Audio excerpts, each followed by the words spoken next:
Once upon a time in the busy part of Port Harcourt, there lived a single mother named Ogechi. She was 26 years old, with kind eyes that had seen too much hardship and hands roughened by years of labor.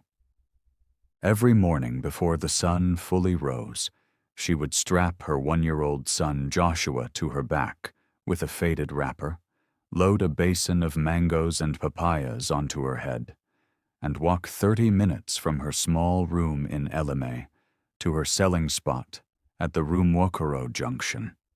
The junction was chaos incarnate. Cars honked endlessly. Okada riders weaved through traffic with reckless confidence. Hawkers shouted their wares over the din. And somewhere in the middle of it all, Ogechi spread her fruits on a wooden tray, hoping to make enough money to buy rice and pay her rent. She was not the type to complain.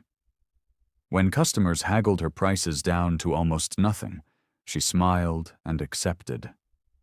When the sun beat down mercilessly and Joshua cried from the heat, she would sing softly to him while fanning them both with a piece of cardboard. Her neighbors in Elim called her Sister Patience because nothing seemed to break her spirit. But on this particular Wednesday in September, Ogechi's patience would be tested in ways she never imagined. The morning had started well enough. She'd sold 6 mangoes and 3 papayas before 8 o'clock. A kind woman had even given her an extra 50 naira and patted Joshua's cheek. Ogechi allowed herself a small moment of hope. Maybe today would be good. Maybe today she could afford to buy meat for their evening meal. Then the clouds rolled in. Port Harcourt weather was notoriously unpredictable, and within minutes the bright morning sky turned gray and threatening. Other hawkers began packing up frantically, but Ogechi hesitated. She'd barely made 2,000 naira. If she left now, the day would be wasted. She compromised by pulling out a large plastic sheet from her bag and draping it over her fruit tray. Joshua squirmed on her back, sensing the change in atmosphere. The first drops of rain began to fall, fat and heavy. "Just a small shower," Ogechi muttered to herself. "It will pass." But she was wrong.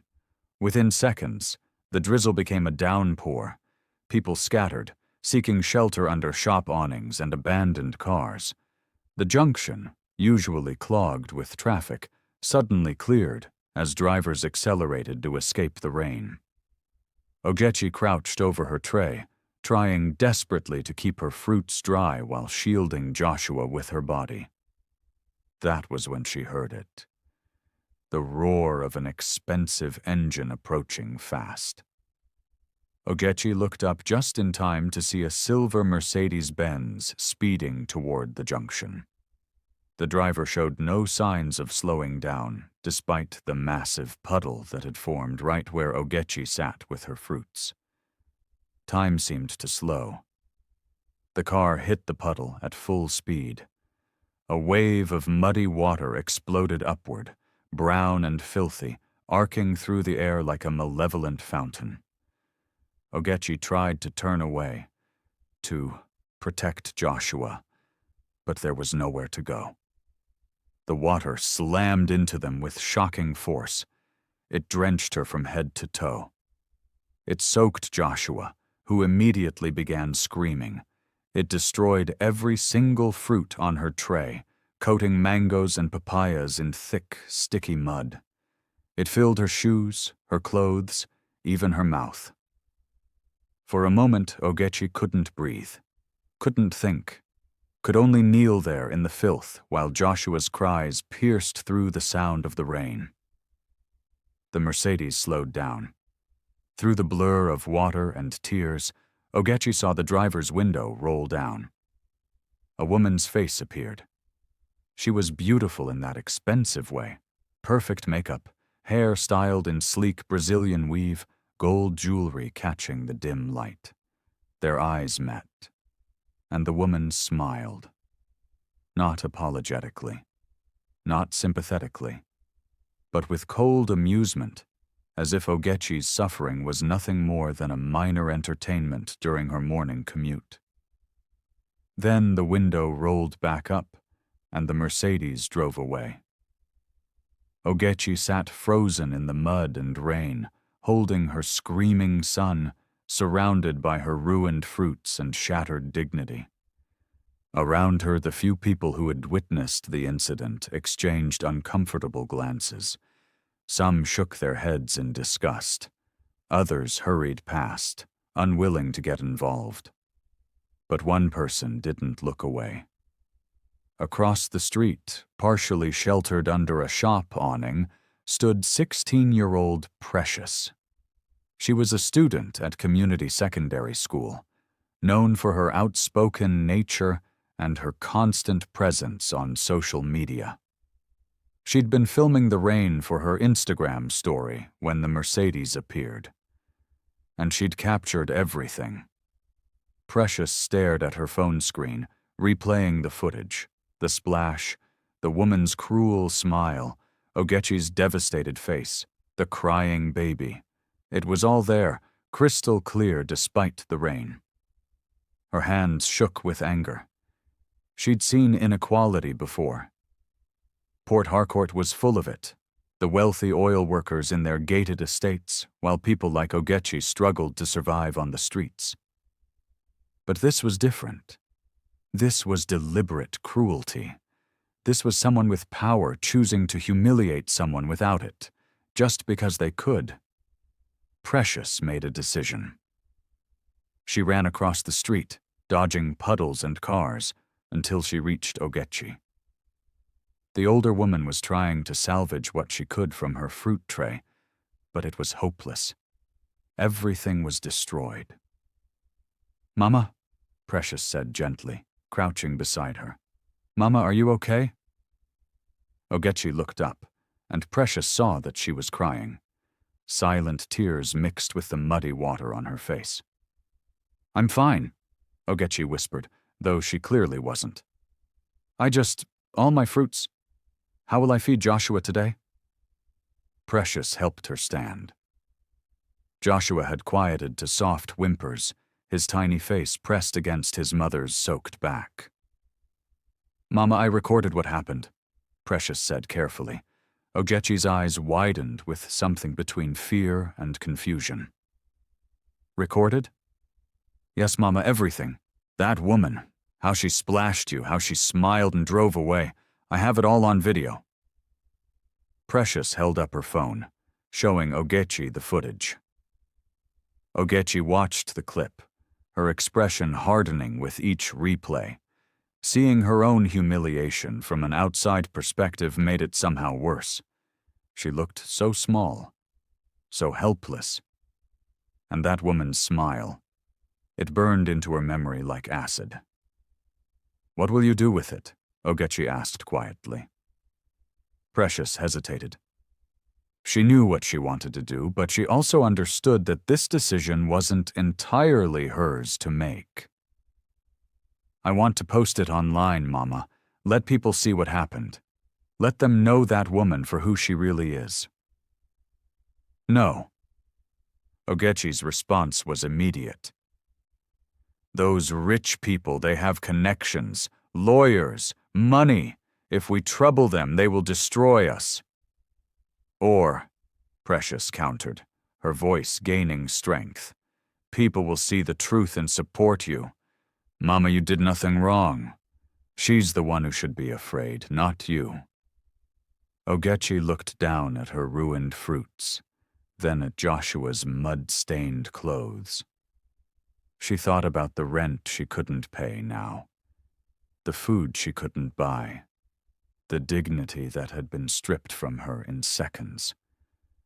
"If I say yes," she said slowly, "and trouble comes, will you stand with me?" Precious took Ogechi's muddy hand in hers. "I will stand with you, Mama, I promise." Ogechi nodded, though doubt still clouded her features. "Then do it. Let the world see." Precious's fingers flew across her phone screen. She uploaded the video to Twitter first, then Instagram, then Facebook. Her caption was simple but powerful. "Is this how the rich treat the poor in Port Harcourt? This woman destroyed a single mother's entire day of work, smiled about it, and drove away. Who is she?" She pressed post and slipped her phone into her pocket. "Come, Mama. Let me help you clean up. My auntie has a shop nearby. You can rest there and change Joshua's clothes." As they gathered the destroyed fruits and collapsed Ogechi's tray, neither of them noticed the phone notifications beginning to buzz. Neither of them realized that the video was already being shared. 10 times.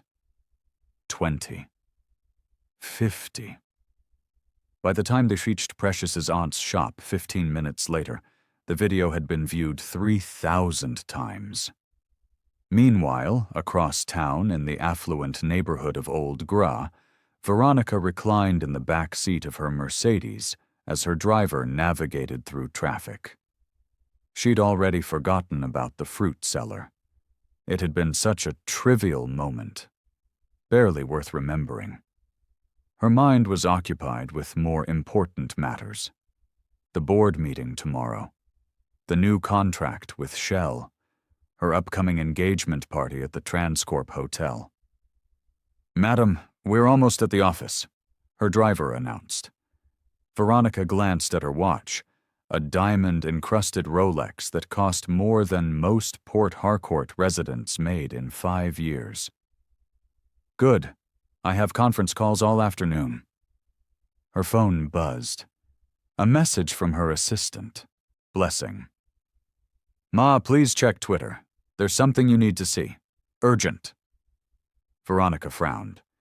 Blessing rarely used the word urgent, unless something was genuinely wrong. She opened Twitter and immediately saw her company name trending. Not in a good way. Her blood ran cold as she clicked the first post. There she was, her face, her car, her smile, and that woman with the baby, drenched in muddy water, looking at the camera with devastated eyes. The caption read, "Veronica Okafor, CEO of Sterling Oil Logistics, thinks poverty is entertainment. Share until everyone knows what kind of person she really is." Veronica's hands began to shake. How did they know her name? How did they find out who she was? She scrolled through the comments, each one worse than the last. "Wicked woman. God will judge you. This is why I hate rich people. No compassion. Someone should do the same thing to her and see how she likes it. Her company should fire her. Who wants to work with someone this heartless?" The video had been viewed 50,000 times in less than 2 hours. "No," Veronica whispered. "No, no, no." She immediately called Blessing. "How bad is it?" Blessing's voice was tight with concern. "Ma, it's everywhere. All the blogs have picked it up. Instablog, Linda Kiji blog, Pulse. Even Channels TV just mentioned it in their afternoon news brief." "Find out who posted it," Veronica snapped. "I want to know everything about them, and get our PR team on this immediately. We need to control the narrative." "Ma, with respect, I don't think we can control this. The video speaks for itself. People are angry." "I don't care what people think," Veronica said, though her voice wavered. "I didn't do anything illegal. So I drove through a puddle. So what? Ma, you smiled at her after you destroyed her fruits. People are saying you did it deliberately." "That's ridiculous. I was just—" Veronica stopped. She couldn't actually explain that smile. Why had she smiled? Even now she wasn't entirely sure. It had been instinctive, automatic. The kind of thoughtless cruelty that comes from years of viewing certain people as beneath notice. "Just fix it," Veronica said, and ended the call. But as her Mercedes pulled up to her office building in Trans Amadi, she saw something that made her stomach drop. A group of about 15 people stood outside the entrance, holding signs. Sterling Oil, built on cruelty. Apologize to Ogechi. Wealth without compassion is worthless. They began chanting as soon as they saw her car. Shame! Shame! Shame! Veronica's driver looked back at her, uncertain. Madam, should I take you to the back entrance? No, Veronica said, lifting her chin. I will not sneak into my own building like a criminal. Drive to the front. But as she stepped out of the car and the protesters surged forward with their cameras and their anger, Veronica felt something she hadn't experienced in years. Fear. Back in Eleme, Ogechi sat in Precious's aunt's shop, wrapped in a borrowed wrapper while her clothes dried. Joshua slept peacefully in her arms, finally calm after the traumatic morning.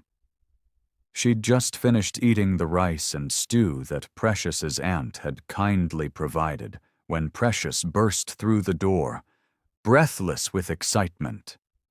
Mama, Mama, you won't believe it! What happened? Precious thrust her phone into Ogechi's hands.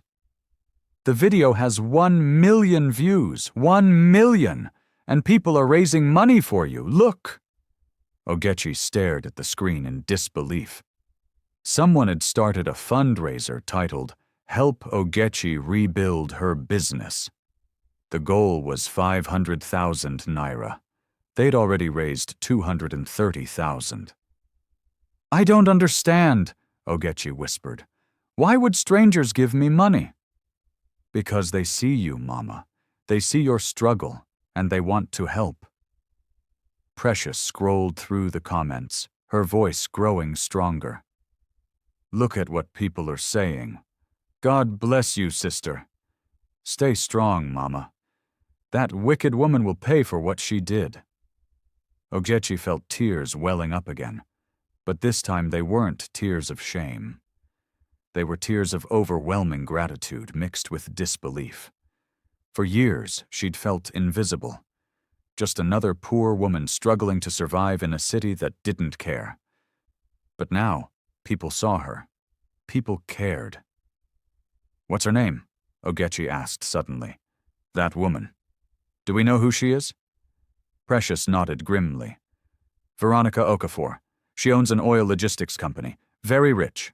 Very connected. Ogechi absorbed this information quietly.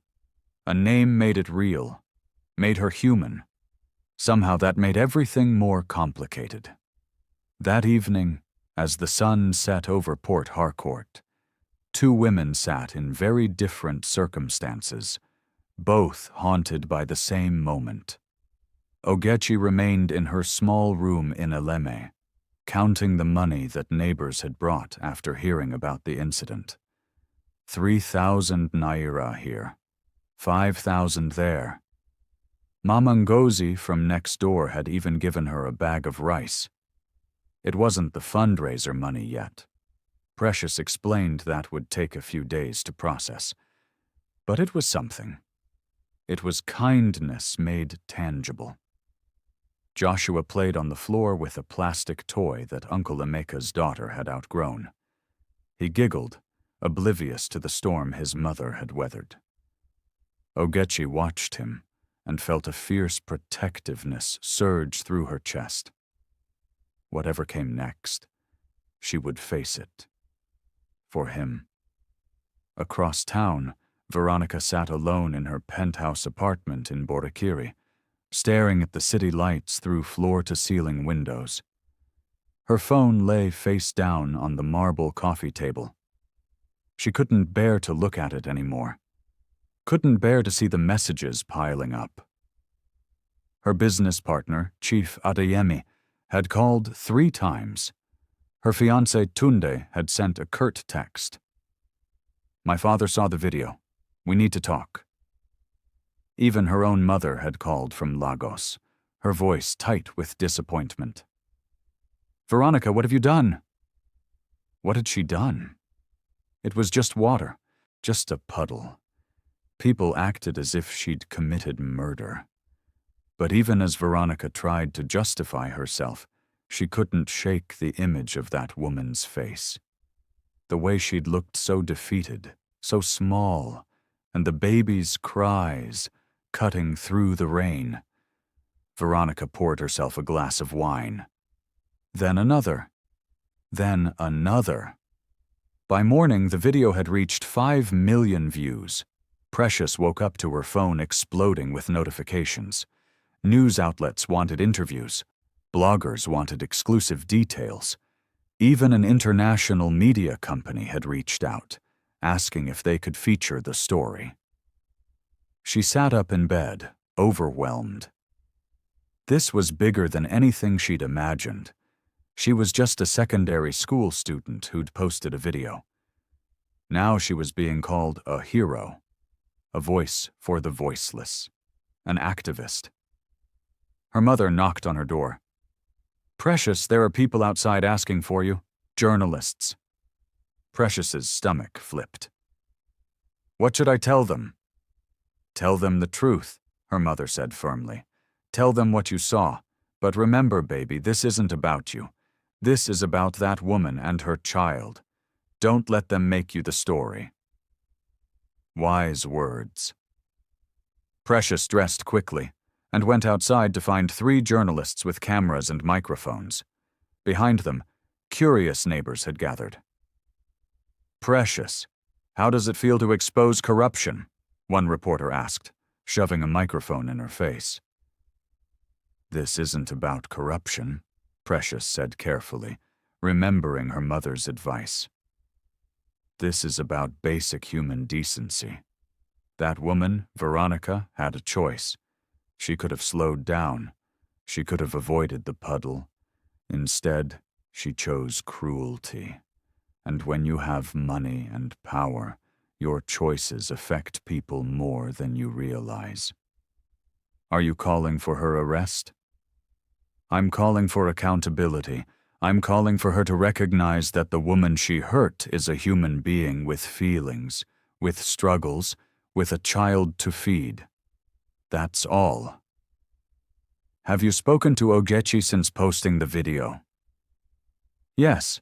She's grateful for the support, but also scared. She didn't ask for this attention.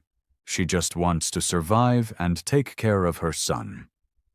The interview was shared across every major platform within an hour. Precious's composure and eloquence impressed people. Only 16, and already has more wisdom than most adults, one comment read. But not everyone was impressed.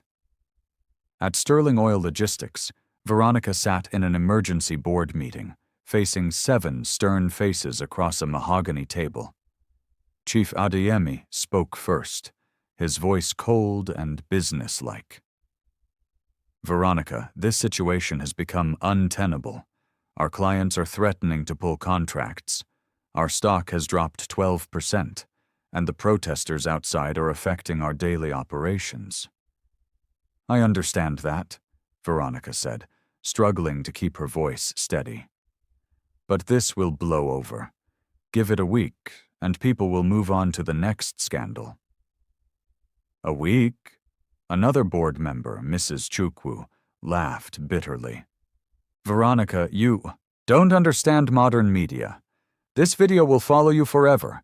It will be the first thing that comes up when anyone searches your name." "So what do you want me to do?" Veronica's composure cracked. "Grovel?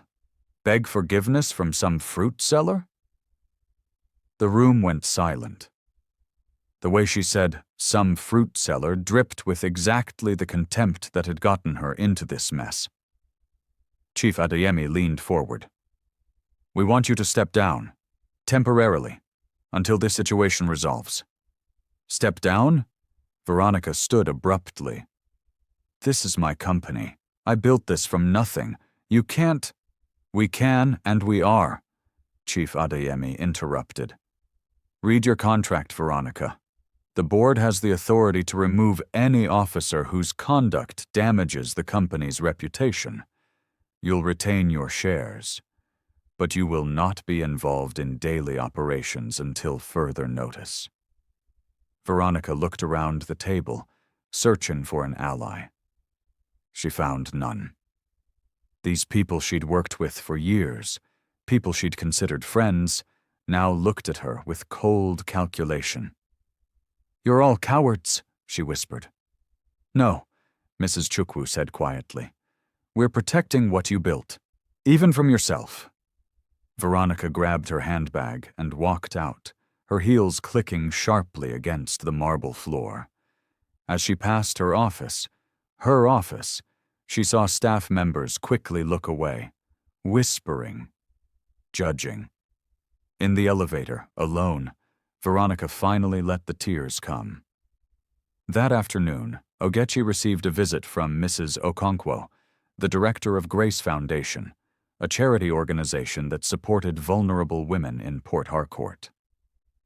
"Sister Ogechi," Mrs. Okonkwo said warmly, embracing her, "I've heard your story. We want to help." "Help how?" Ogechi asked cautiously. She'd learned to be wary of promises. "We're organizing a fundraising event next week. Voices of Resilience, we're calling it. Women from different backgrounds sharing their stories of survival. We'd like you to speak." Ogechi's eyes widened. "Speak? In front of people? I don't know how to do that." "You don't need to know how. You just need to tell your truth, your experience. That's powerful enough." Mrs. Okonkwo paused. "And there's more. The fundraiser that young girl started for you. It's reached 800,000 naira. People want to help you start fresh. Maybe get a proper stall. Employ other women like yourself." 800,000 naira. Ogechi couldn't even imagine that much money. It was more than she'd earn in 2 years of selling fruits. "Why?" she whispered. "Why do they care about me?" Mrs. Okonkwo smiled sadly. "Because your pain reminded them of their own. Because they've felt invisible too. Because sometimes all it takes is one person's courage to speak up, and suddenly everyone finds their voice." She squeezed Ogechi's hand. "You didn't ask to be a symbol, sister, but you are now. The question is, what will you do with it?" Ogechi looked at Joshua, who was watching them with curious eyes. She thought about all, the other women like her, struggling in silence, invisible to those who had power. "I'll speak," she said finally. "I'll tell my story. If it helps even one other woman feel seen, it's worth it." But while Ogechi was finding her voice, Veronica was losing everything else. Her fiancé Tunde met her at a restaurant in Old Gra. She knew from his expression that this conversation wouldn't go well.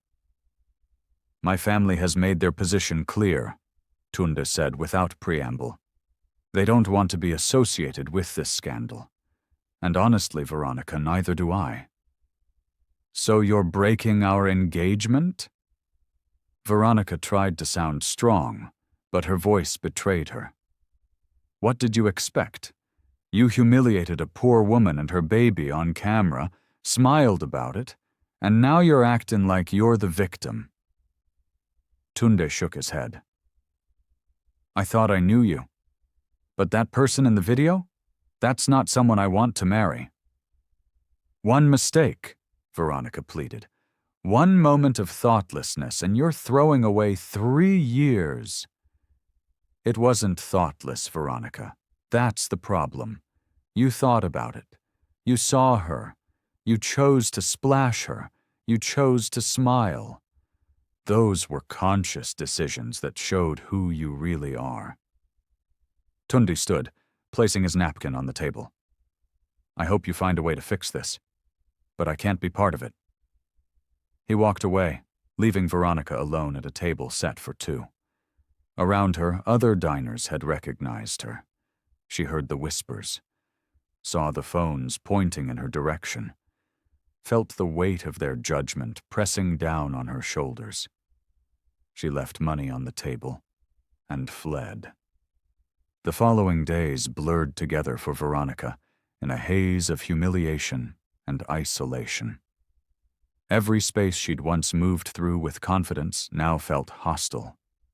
The gym where she'd worked out for 5 years? The receptionist's smile was strained, almost pitying. Her favorite restaurant? The manager politely suggested she might be more comfortable with a private dining room, which was code for "your presence is disturbing other customers." Even her hair salon refused her appointment. "We're fully booked for the next month, Ma," the receptionist said, though Veronica could hear the blow dryers running in the background and see empty chairs through the window. She was being erased, quietly, politely, but thoroughly. Her assistant Blessing was one of the few people who still spoke to her with genuine concern. They met at Veronica's apartment because Veronica could no longer bear to go out in public. "Ma, you need to address this," Blessing said, setting down a folder of news clippings. All of them featured the video. All of them painted Veronica as a villain. "The longer you stay silent, the worse it gets." "What do you want me to say?" Veronica snapped. "I'm sorry? Will that make them stop hating me?" "It might be a start," Blessing said quietly. "But it has to be genuine. People can tell when you're just trying to save your reputation versus when you actually understand what you did wrong." "I drove through a puddle, Blessing. I didn't kill anyone." Blessing's expression hardened. "You destroyed that woman's livelihood for the day. You humiliated her in front of strangers.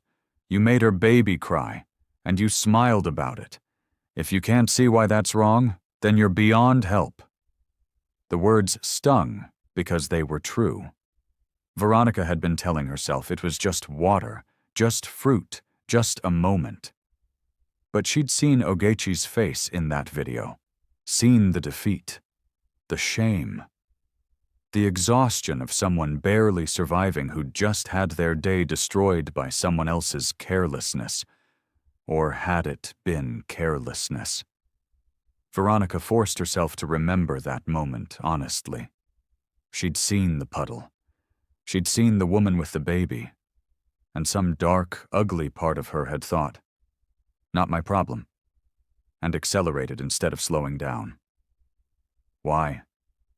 Because she could. Because in that moment, that woman's dignity meant less to her than the convenience of not getting her car wet. Because somewhere along her climb from poverty to wealth, Veronica had forgotten what it felt like to be powerless. "I need to find her," Veronica said suddenly. "This Ogechi, I need to apologize to her face." Blessing looked surprised. "Are you sure? The internet will tear you apart if it looks performative." "I don't care about the internet anymore. They've already decided who I am." Veronica stood, pacing her apartment. "But maybe she hasn't. Maybe if I look her in the eye and tell her I'm sorry, she'll see that I'm not just the monster in that video." "Or maybe she'll reject your apology," Blessing warned.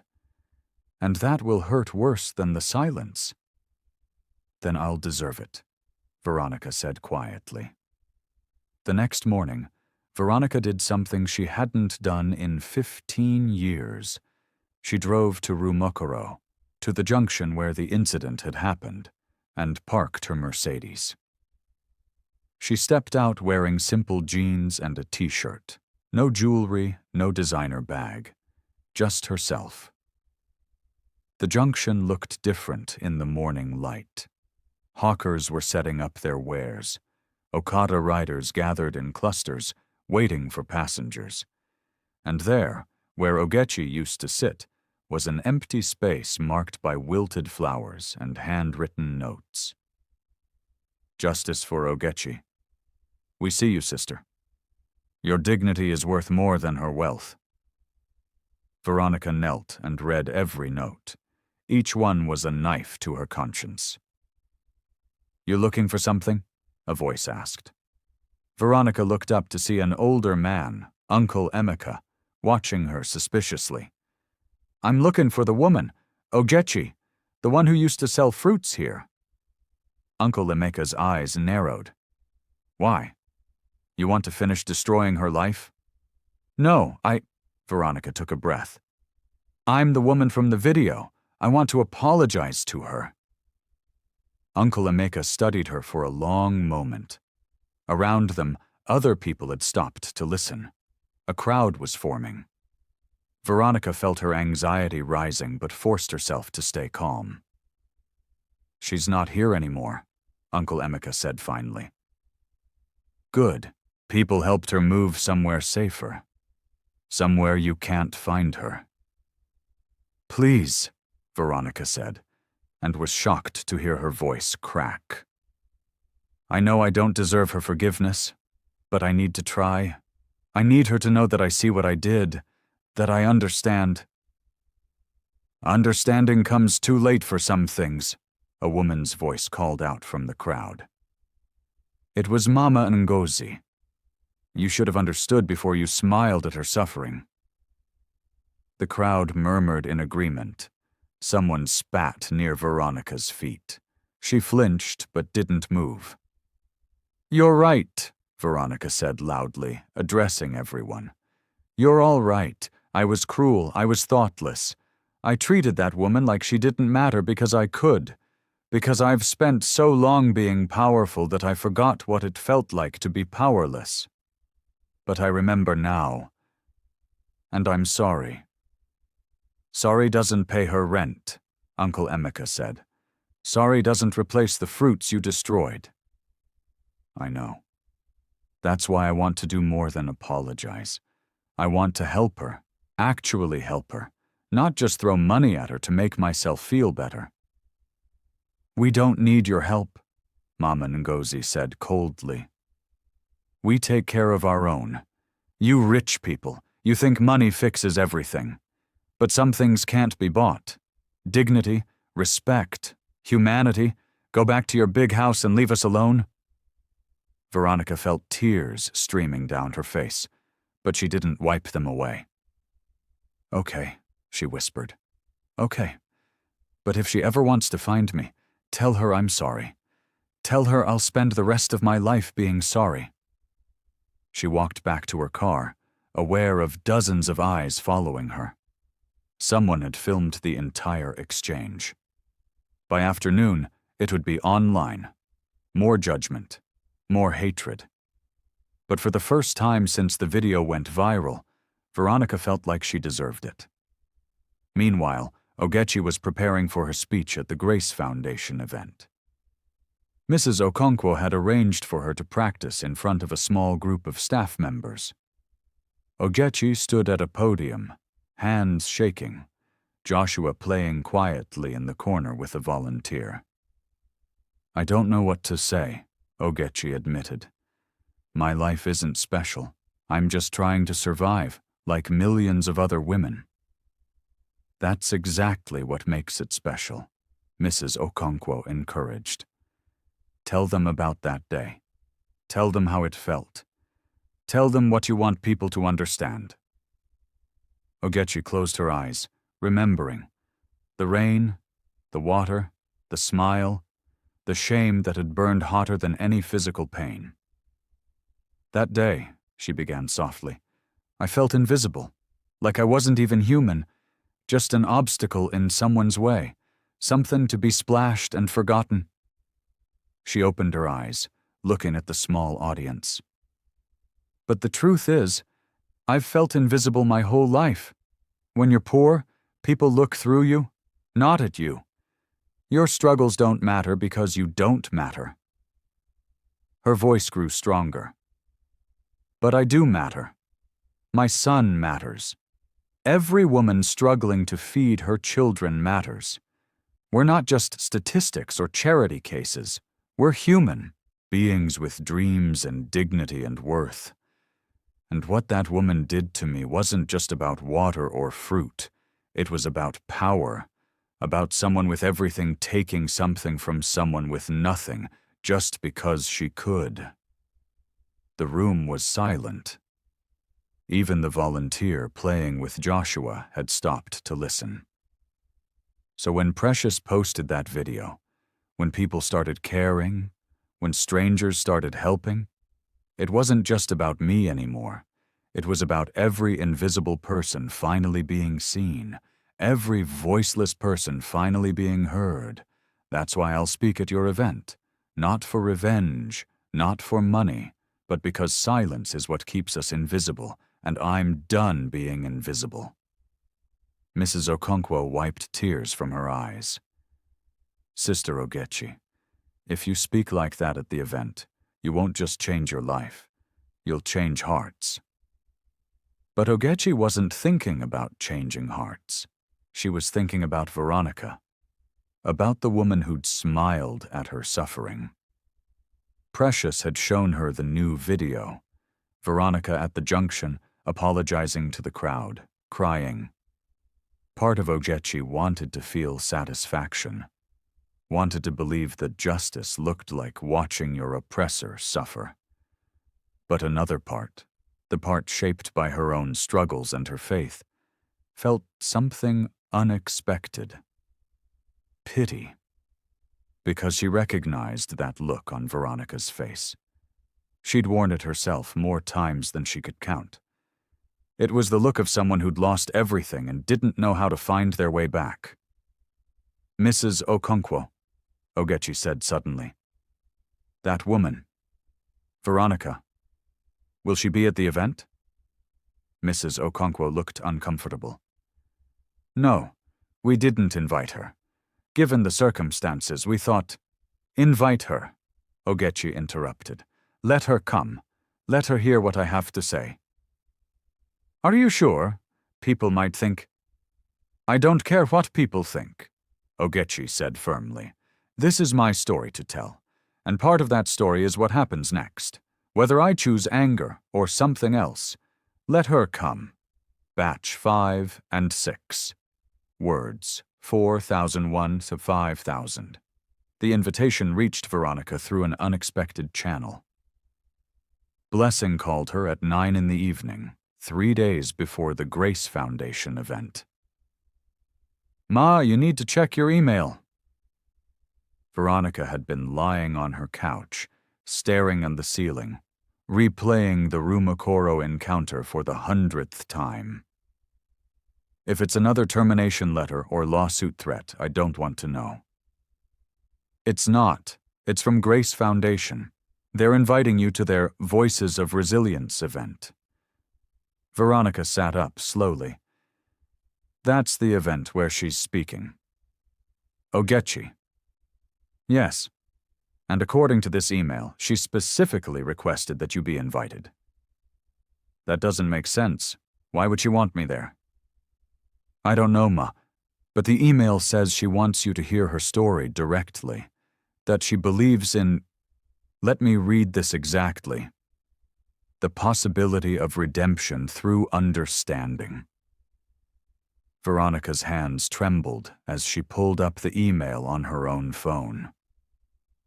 There it was, a formal invitation to attend as a guest, not to speak, not to apologize publicly, just to listen. This could be a trap, Veronica said, though she didn't really believe it. A way to humiliate me further in front of cameras. Or, Blessing said gently, it could be exactly what she said. A chance for you to understand. Are you brave enough to take it? The question haunted Veronica for the next 3 days. Brave enough. Was she? She'd built a business empire, negotiated with oil executives, commanded rooms full of men who underestimated her. But sitting in an audience while the woman she'd wronged spoke her truth? That required a different kind of courage.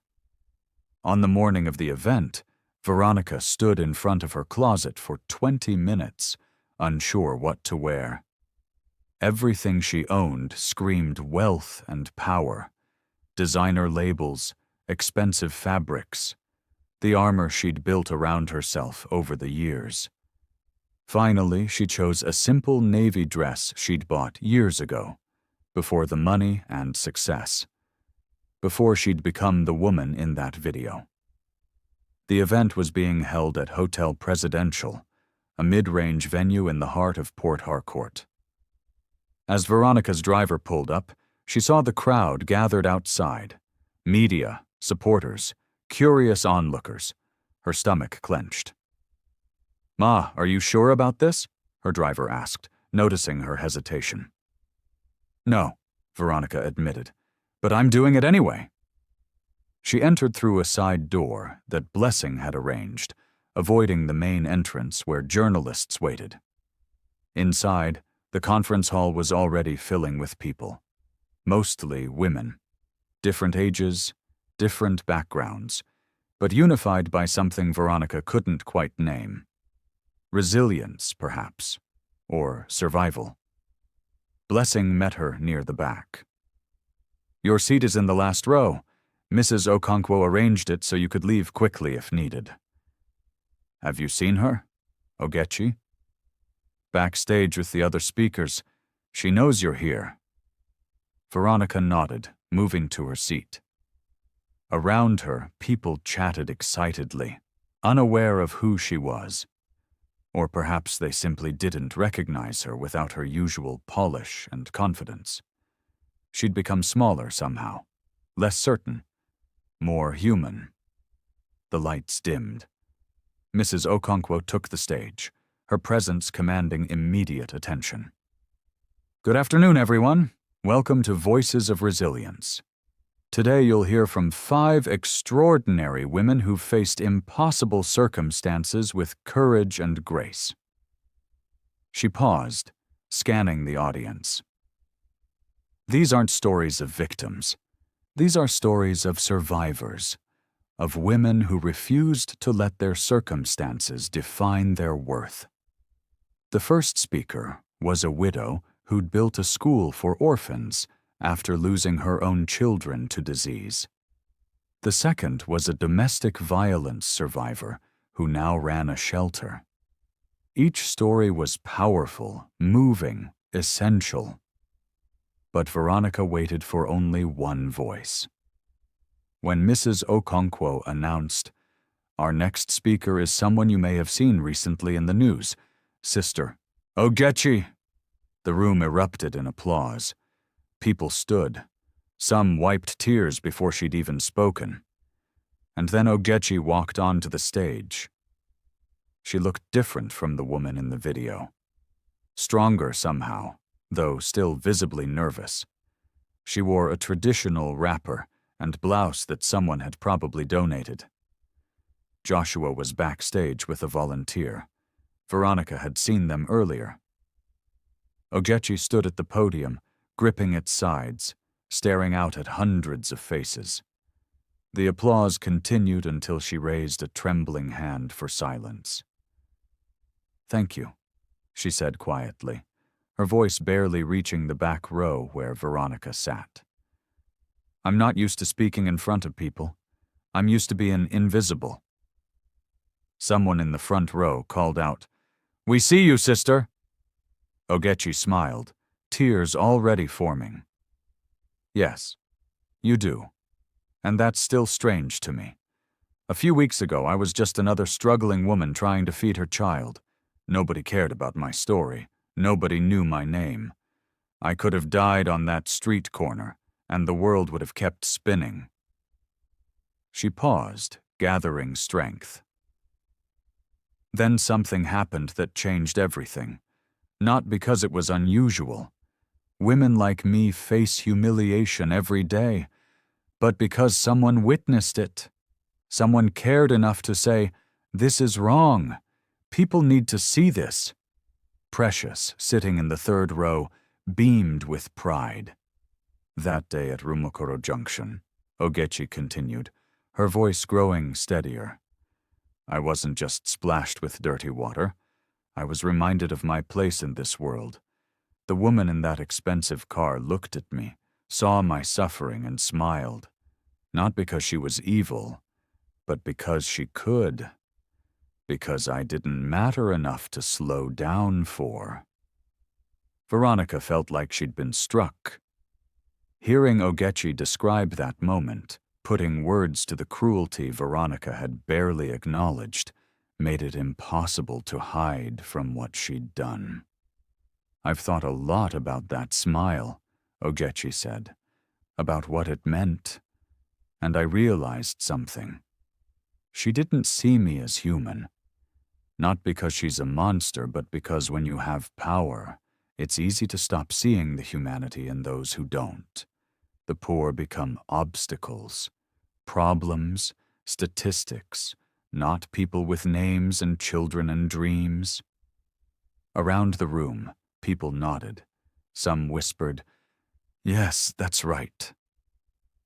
"But here's what I want you to understand," Ogechi said, leaning forward.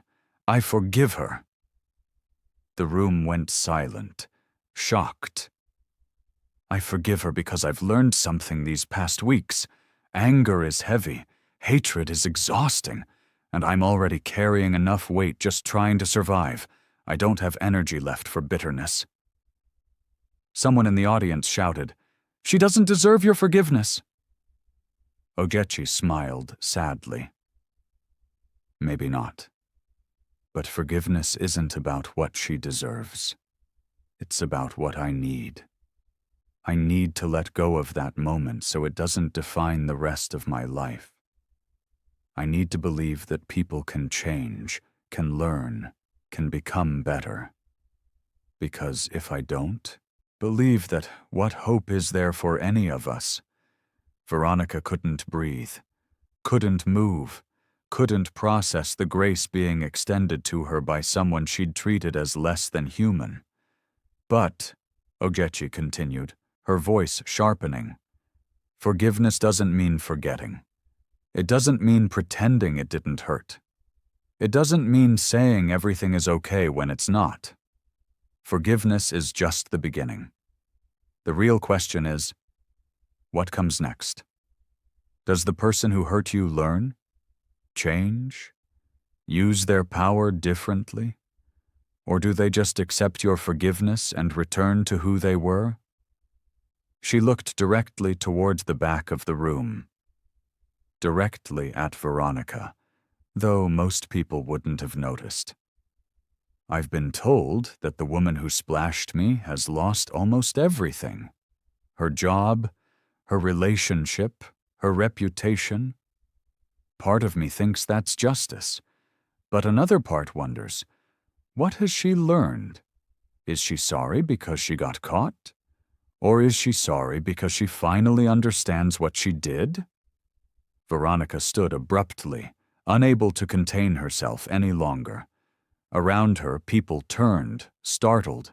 Recognition rippled through the crowd like electricity.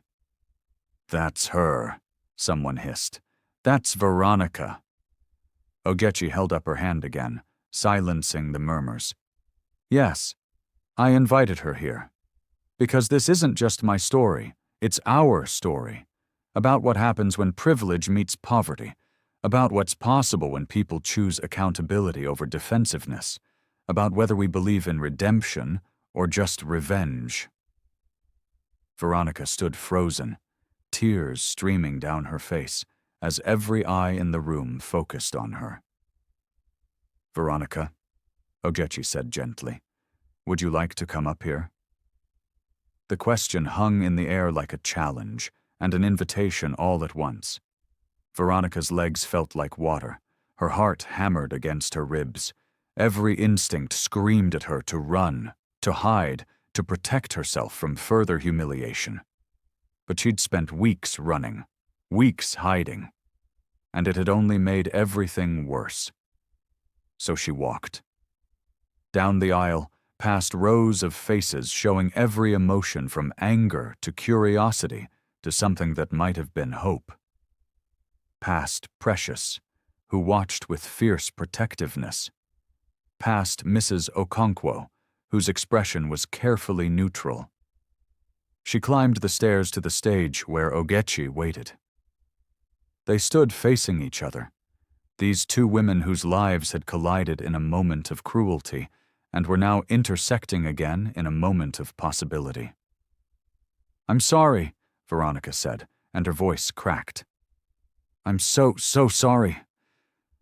"I know," Ogechi replied quietly. "But tell me, and tell everyone here, what you're sorry for. Not just that you got caught. What did you actually do wrong?" The question forced Veronica to articulate what she'd been avoiding for weeks. "I saw you," Veronica said, her voice barely above a whisper. "I saw you and your baby, and I knew that puddle would destroy your day's work. And I accelerated anyway because slowing down would have inconvenienced me for maybe 30 seconds. I chose my comfort over your dignity. Then I smiled because some ugly part of me enjoyed having that power, enjoyed being above someone, and that's unforgivable."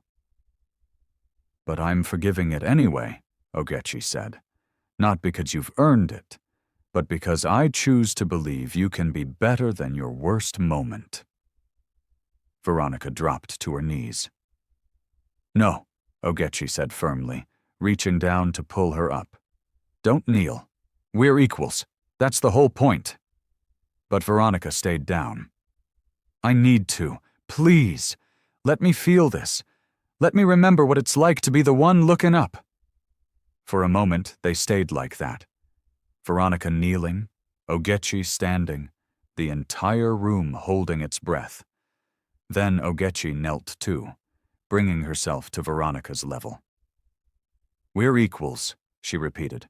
"Both of us struggling, both of us learning, both of us human."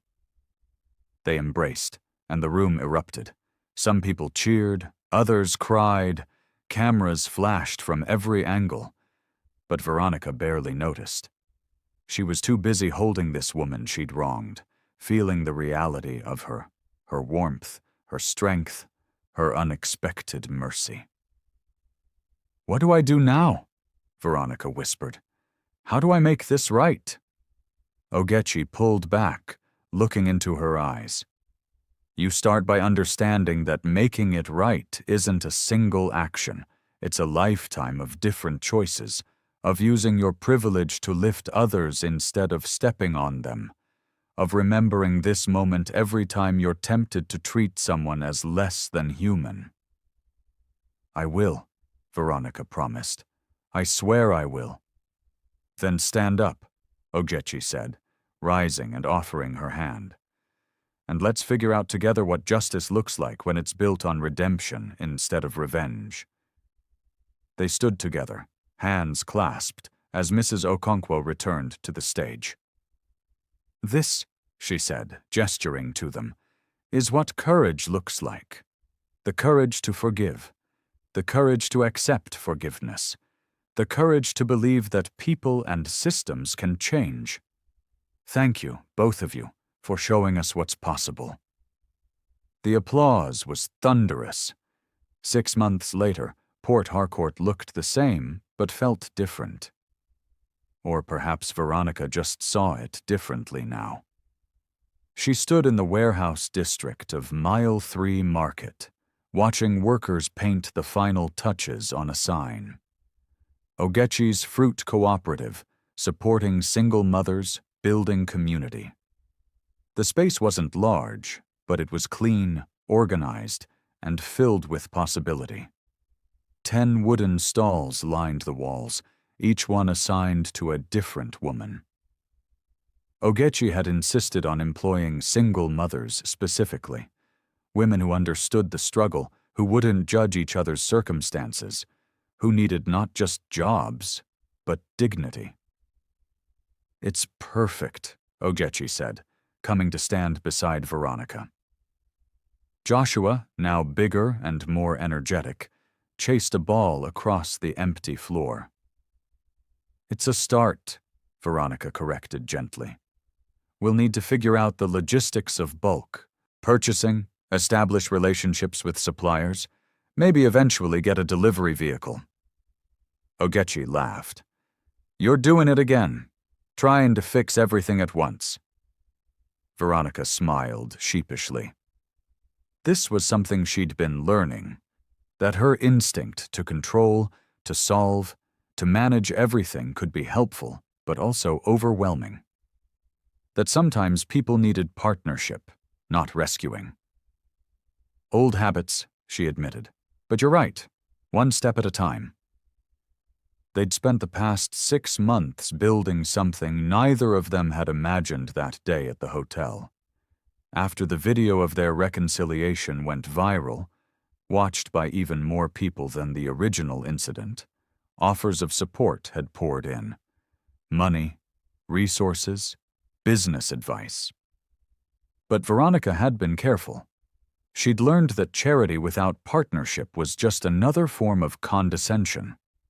So instead of simply funding Ogechi's business, she'd worked with her to build it.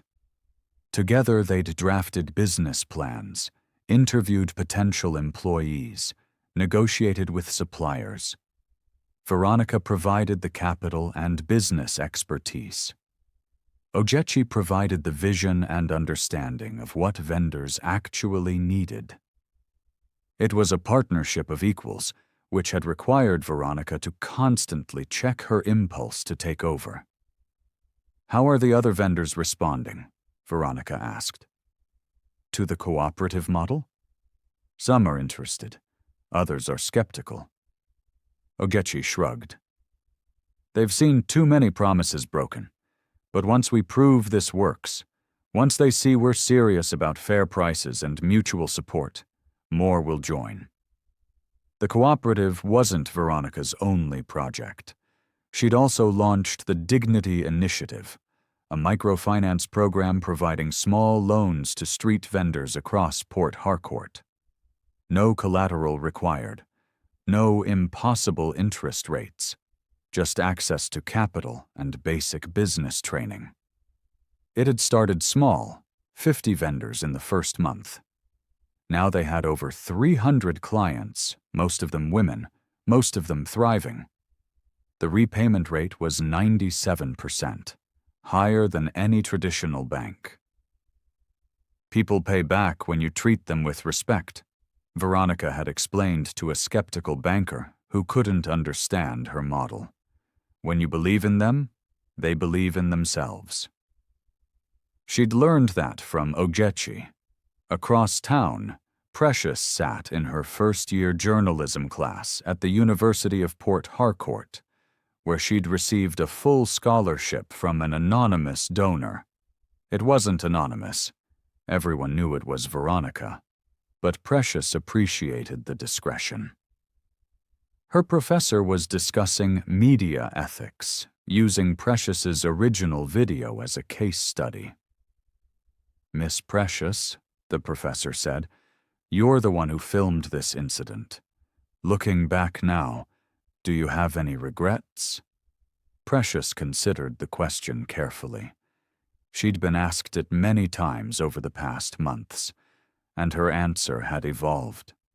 I don't regret posting the video, she said finally. That woman needed to be held accountable. But I do think about the complexity more now. How social media can be a tool for justice, but also for mob mentality. How we were all so quick to condemn Veronica without considering whether she could change. And did she? Change? Another student asked. I think so. But change isn't a moment, it's a process, and it requires more than just apologizing. It requires consistent, sustained action. Which is why I'm not just celebrating their reconciliation, I'm documenting what comes after. Precious had started a blog called After the Video, following up on viral stories to see what happened after the cameras stopped rolling. She tracked both Ogechi's cooperative and Veronica's Dignity Initiative, but also similar stories across Nigeria. What she'd found was sobering. Most viral moments of injustice ended with outrage and nothing more. Real change was rare. That's why their story matters, Precious told her class, because they're proving that accountability can lead to transformation, not just punishment. That's the journalism I want to do. Not just exposing problems, but following through on solutions. Her phone buzzed. A message from Ogechi. "Opening ceremony tomorrow, please come. We want you to cut the ribbon." Precious smiled. Tomorrow would mark exactly 6 months since that rainy day at Rumokoro Junction. How far they'd all come. That evening, Veronica sat in her apartment. No longer the penthouse in Borikiri, but a modest 2-bedroom in a middle-class neighborhood. She'd sold most of her luxury items, keeping only what she actually needed. The rest of the money had gone into her various initiatives. Sterling Oil Logistics had never taken her back. Chief Adeyemi had made that clear. The board feels your presence would be complicated. Surprisingly, Veronica hadn't fought it. That version of herself, the ruthless executive who measured worth by profit margins, felt like a stranger now. She'd started a new company, consulting for businesses that wanted to implement ethical practices and community development programs. It paid less than her previous work, but she slept better at night. Her mother called from Lagos. "I saw on Instagram that the fruit cooperative is opening tomorrow. Are you nervous?" "Terrified," Veronica admitted. "What if it fails? What if we can't sustain it?" "Then you'll learn and try again. That's what you've been doing for 6 months now. Learning, adjusting, growing. I'm proud of you, dear." "Even after everything? After I became the villain of Nigeria?" Her mother laughed softly. "Especially after that. It would have been easier to stay bitter, to blame everyone else, to never admit fault. But you chose the harder path. You chose to change." After hanging up, Veronica looked at the photo on her desk. A candid shot from 3 months ago. She and Ogechi at a planning meeting, both laughing at something Joshua had done. It reminded her why she was doing this. Not for redemption in the eyes of social media. Not to rebuild her reputation, but because she'd finally understood something fundamental. Her wealth and privilege were accidents of circumstance, not measures of worth. The next morning, the Mile 3 Market Warehouse buzzed with activity. Local media had arrived, along with supporters, curious onlookers, and the 10 women who would be the cooperative's first vendors. Ogechi stood with Veronica near the entrance, greeting people as they arrived. Mrs. Okonkwo from Grace Foundation was there, as were Uncle Emeka and Mama Ngozi from Rumokoro. Even some of Veronica's former colleagues had come, perhaps hoping to see if her transformation was genuine. Precious arrived with her camera, documenting everything for her blog and a feature she was writing for a national newspaper. When everyone had gathered, Ogechi took the microphone. She no longer looked nervous speaking in public. 6 months of sharing her story had given her confidence. "Thank you all for coming," she began.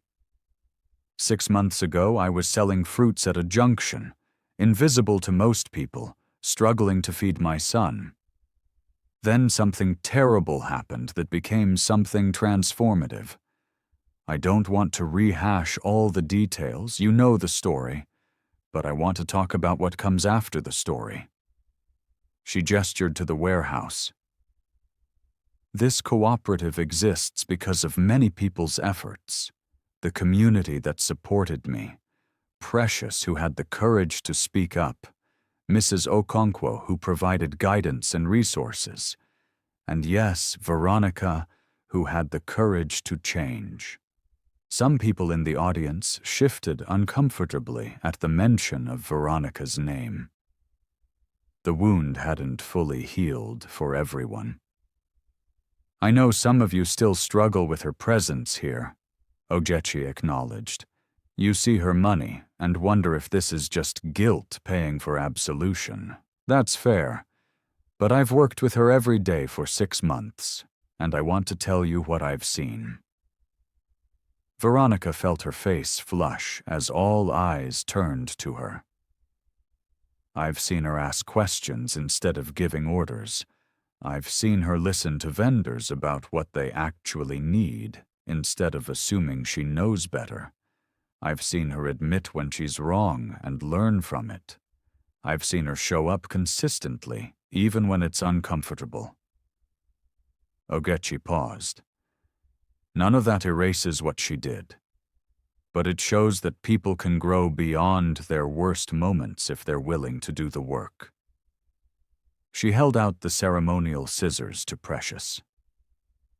"But this ribbon shouldn't be cut by either of us. It should be cut by the person whose courage started everything. Precious, will you do the honors?" Precious stepped forward, visibly moved. She stood between Ogechi and Veronica, the three of them holding the scissors together. "On 3, Precious said. 1, 2, 3. The ribbon fell, and the crowd erupted in cheers. Joshua squealed with delight, not understanding why everyone was so excited but caught up in the joy. Anyway, as people filed into the warehouse to explore, to buy fruits, to meet the vendors, Veronica found herself standing alone for a moment, watching the scene unfold. Uncle Emeka approached her. "I owe you an apology." Veronica looked at him in surprise. "You? Why?"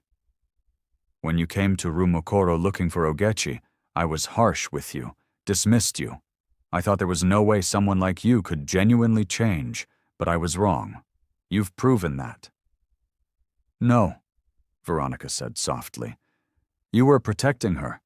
That's what community does. I don't need an apology for that." Still, Uncle Emeka extended his hand. "Thank you for proving me wrong about rich people, about people in general." They shook hands, and Veronica felt another piece of her old self fall away. She didn't need to be right, didn't need to be admired, just needed to be useful, to contribute, to see other people's humanity as clearly as she now saw her own flaws. As the afternoon wound down and the crowd thinned, Ogechi and Veronica ended up back at Rumokoro Junction. Neither had planned it, but somehow their paths led them there. The corner where Ogechi used to sell fruits now had a small community garden. Someone had planted flowers and vegetables, turning what had been a site of humiliation into something beautiful. "You know what's funny?" Ogechi said, echoing words from the outline. "That puddle changed both our lives." Veronica laughed, a genuine sound that still surprised her when it emerged. "It washed away who I was. I'm grateful." "Are you? Really?" Ogechi studied her. "You lost so much." "I lost things," Veronica corrected. "Possessions, status, a fiancé who didn't really know me. But I gained something more valuable. I gained myself back. The person I was before I started measuring my worth by how much power I had over others." They sat on a bench someone had installed near the garden, watching children play nearby. Joshua ran among them, laughing, free in a way Ogechi had once worried he might never be. "Do you think this will last?" Ogechi asked quietly. "The cooperative, the dignity initiative, our friendship?" Veronica considered the question honestly. "I think nothing lasts without constant effort. The cooperative will face challenges. Some vendors will succeed, others won't. My programs might run out of funding. We might disagree about important decisions." She turned to Ogechi. "But yes, I think this will last, because it's built on something real, on genuine transformation, not just temporary guilt." "And what about you?" Ogechi pressed. "When people stop watching, when there are no more cameras, will you still choose to be this person?" It was the question Veronica asked herself every day. "I have to," she said simply. "Because I've seen the alternative. I've been the woman who smiled at someone's suffering. And I can never let myself become her again." This isn't about public image anymore. It's about who I am when no one's looking. They sat in companionable silence, watching the sun begin to set over Port Harcourt. The city continued its chaos, cars honking, people shouting, life happening in all its messy glory. But here, in this small corner where tragedy had sparked transformation, there was peace. Ogechi's phone rang, one of the vendors calling with a question about tomorrow's inventory. Veronica's phone buzzed with an email from a potential donor interested in expanding the Dignity Initiative. Life went on. Work continued. The journey had no ending, just new chapters. "Same time next week?" Veronica asked as they prepared to leave. They'd developed a routine of meeting weekly to check on various projects and each other. "Same time," Ogechi confirmed. Then she added with a slight smile, "Thank you, Veronica. Not for the money or the business, but for being brave enough to change. It gives me hope that change is possible for all of us." As they parted ways, heading to different parts of the city but working toward the same goals, a street artist was painting a mural on a nearby wall. It showed two women, one in expensive clothes, one in simple wrapper, standing side by side, not as benefactor and beneficiary, but as partners, as equals, as friends. The artist titled it, "After the Puddle." Precious photographed it for her blog, adding a caption that would be shared thousands of times. "Justice isn't about revenge. It's about transformation. And transformation isn't a moment, it's a practice." Port Harcourt is learning this lesson, one relationship at a time. May we all have the courage to change when we're wrong, and the grace to believe others can too. That evening, in homes across Port Harcourt and throughout Nigeria, people saw the photos from the cooperative's opening. Some remained skeptical. Some were inspired. Some saw only a rich woman trying to buy forgiveness. But those who'd been paying attention saw something else. A blueprint for what accountability could look like when it focused on restoration rather than punishment. When it asked not just, "How do we make the guilty pay?" but "How do we make things better?" It wasn't a perfect model. There would be setbacks and complications and moments of doubt. But it was a start. And sometimes, a start is enough. The story didn't end that day at Rumakoro Junction, when muddy water met dignity. It transformed, evolved, grew into something neither woman could have imagined. A reminder that our worst moments don't have to define us, unless we let them. Veronica learned that power without compassion is cruelty. Ogechi learned that forgiveness without boundaries is self-erasure. And together, they learned that real change happens not in dramatic gestures, but in the daily choice to see each other's humanity. As the sun set on Port Harcourt, casting long shadows across the junction where it all began, the community garden flourished. Children played, flowers bloomed, and somewhere in the city, two women continued the work of transformation, not just of systems or businesses, but of hearts, including their own. Based on countless true stories of dignity lost and found across Nigeria and the world. May we all find the courage to change and the grace to believe in others' capacity for growth. If this story touched your heart, let me know in the comments below. Hit that like button if you believe in second chances and real transformation. And subscribe, because every day I bring you stories that prove humanity is still worth believing in. Stories that don't just make you feel, they make you think. See you in the next one.